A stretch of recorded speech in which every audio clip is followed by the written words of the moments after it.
Welcome, class. Today our session title is Week 2, Session 5, Classifying Matter, Pure Substances and Mixtures. We will move slowly and make the chemistry understandable. Your goal is to distinguish elements, compounds, homogeneous mixtures, and heterogeneous mixtures. Listen for these key terms: element, compound, mixture, homogeneous, heterogeneous. First, keep the three chemistry levels together. Matter can be classified by composition. An element contains one type of atom. A compound contains atoms of different elements chemically bonded in fixed ratios. When you feel stuck, ask, "What did I observe? What are the particles doing? And what symbol or calculation represents it?" The core model is this. Ask two questions. Is the composition fixed by chemical formula? If yes, it is an element or compound. If no, it is a mixture. Then ask whether a mixture is uniform throughout.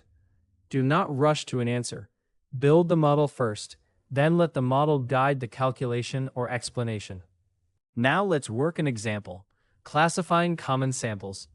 Pure copper is an element because it contains only copper atoms. Water is a compound because its particles contain hydrogen and oxygen in a fixed ratio, H2O. Salt water is a homogeneous mixture because water and dissolved ions are spread evenly at the visible scale. Granite is heterogeneous because different minerals can be seen in different regions. Notice how the answer comes from evidence and reasoning, not from guessing. Here is a second example. Air is a mixture, not a compound, because the amounts of nitrogen, oxygen, argon, carbon dioxide, and water vapor can vary. The gases are physically mixed, not chemically bonded into one formula. Now answer this self-check. Is carbon dioxide an element, compound, or mixture? A strong answer should include compound.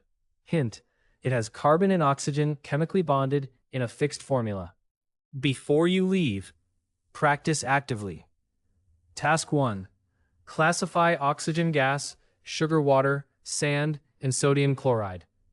Task 2.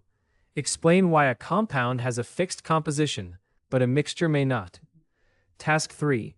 Give one example of a mixture that looks uniform and one that does not. At the end of your study, write one sentence beginning, "The chemistry idea I must remember is." For more practice and exam preparation, visit www.bridgetoexam.com.